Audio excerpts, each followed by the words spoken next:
झारखंड में जो भी हुआ वो बहुत ही खराब था। जैसा जंतर मंतर पर हमने 20 तारीख को देखा था, कुछ वैसा ही नजारा झारखंड में कल देखा गया, जहां पर स्टूडेंट्स के ऊपर टीयर गैस बरसाए गए, लाठियां बरसाई गई। और मुझे तो ये समझ नहीं आता है कि जब पॉलिटिकल पार्टीज प्रोटेस्ट करती है तब लाठीचार्ज या टीयर गैस क्यों नहीं यूज किया जाता है। ये टीयर गैस और लाठीचार्ज हमेशा जो स्टूडेंट्स है उनके ऊपर ही क्यों किया जा रहा है। देवेंद्र महतो जी से भी कल मेरी बात हुई, जो इस पूरे आंदोलन का नेतृत्व कर रहे हैं, और उन्होंने मुझे बताया कि वो 9 दिन से अनशन पर थे, उसके बाद भी पुलिस वालों ने उन पर लाठियां चलाई है और उन्हें मारा गया है, पीटा गया है, और वो हॉस्पिटल में है और उनकी अभी जो सिचुएशन है वो भी काफी चिंताजनक है। तो कहीं ना कहीं सोचना चाहिए सारी सरकारों को, चाहे जंतर मंतर हो या झारखंड हो, देश में जितनी भी सरकारें उन सभी को सोचना चाहिए कि स्टूडेंट्स पर ऐसा अत्याचार करके आप लोगों को क्या मिल रहा है। ये स्टूडेंट्स अपने अधिकार के लिए लड़ रहे हैं, अपने भविष्य के लिए लड़ रहे हैं, वो किसी वोट बैंक के लिए नहीं लड़ रहे। तो उनके ऊपर इस तरह का लाठीचार्ज नहीं होनी चाहिए, इस तरीके की ब्रूटैलिटी तो बिल्कुल नहीं होनी चाहिए। एक वीडियो भी आया है जिसमें आप समर्थन देते हुए दिख रहे हैं, आपकी क्या बातचीत हुई? देवेंद्र महतो जी से मेरी वही बातचीत हुई। मैंने पहले तो समझने की कोशिश की उनकी अभी सेहत कैसी है, क्योंकि जो मुझे पता चला था मेरी टीम वहां पर लगातार बनी हुई है। कल रात भी हमारी टीम वहां पर पूरी रात उनके साथ हॉस्पिटल में थी, और सुबह भी मेरी बात हुई कि अभी उनकी सेहत कैसी है। तो हमने तो वही पूछा कि आप लोगों को जो भी मदद चाहिए वो हम लोग पूरी तरीके से आपके साथ है, जितनी भी डिमांड्स है हम उन पूरी डिमांड्स का समर्थन करते हैं। और हम देवेंद्र महतो को खुद झारखंड के जो इस आंदोलन के नेता है, हम चाहते कि ये पूरा आंदोलन वही संभाले, वही चलाए और उनके चेहरे पर ही चले, क्योंकि वो उन्होंने बहुत बड़ा त्याग किया है 9 दिनों का अनशन करके। तो उनके लिए जो भी करना पड़े हम पूरी तरह करेंगे, उनके आंदोलन को मजबूत करने के लिए जो भी करना पड़ेगा वो हम करेंगे।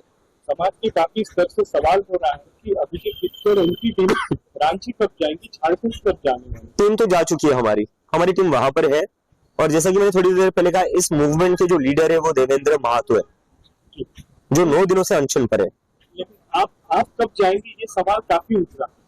नहीं, मैं उसी पर आ रहा हूँ। हमारी टीम वहां पर जा चुकी है, हमारे लोग वहां पर लगातार काम करे उस आंदोलन को मजबूत करने के लिए। अभी हम नहीं चाहते कि देवेंद्र महतो से फोकस हटे, हमारा पूरा समर्थन है। इंपॉर्टेंट क्या है, क्या हम उस लड़ाई में उनका साथ दे रहे या नहीं दे रहे, हम वो पूरी तरह दे रहे। मैं लगातार टच में हूँ झारखंड में जो स्टूडेंट्स हैं उनसे। हमारी टीम वहां पर लगातार काम कर रही है। कल देवेंद्र महतो जी को संसद में जब वो जा रहे थे तब हमारी टीम उनके साथ कंधे से कंधा मिलाकर चल रही थी। तो उनको मजबूत करना हमारा काम है सर, वहां जाकर अपना चेहरा चमकाना हमारा काम नहीं, उनको मजबूत करना हमारा काम है।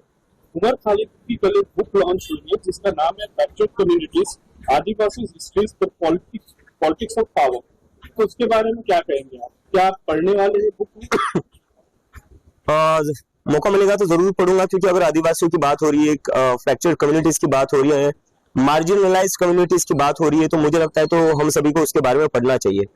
आपको क्या लगता है आदिवासी कम्युनिटीज के बारे में आप क्या कहना चाहते हैं? नहीं, मुझे तो लगता है कि कहीं ना कहीं इतने 80 सालों के बाद भी, जैसा मैं अभी थोड़ी देर पहले कह रहा था कि 80 सालों के बाद भी हमारे जो गांव के स्कूल है या हमारे जो गांव है वो आज भी बहुत पिछड़े हुए हैं।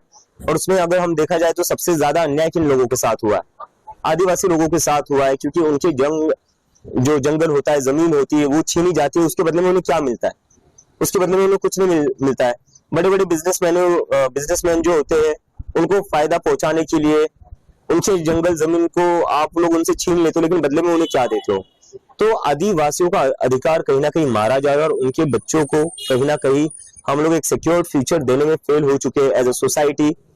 और हम कहीं ना कहीं उनको अपने जो एक मॉडर्न इंडिया है उसमें भी हम उनको जगह नहीं दे पाए अभी तक। तो हमें लगता है कि उनको इंक्लूड करना चाहिए, उन्हें आगे बढ़ाने में मदद करनी चाहिए, ना कि उनको अलग रखना चाहिए, क्योंकि अभी भी उनको अलग रखा जाता है। खबरों की रणभूमि में यहाँ शोर नहीं सोच लड़ती, जहां शब्द नहीं फैक्ट्स वार करते हैं, और हर सवाल खोलता है सच की नई परत।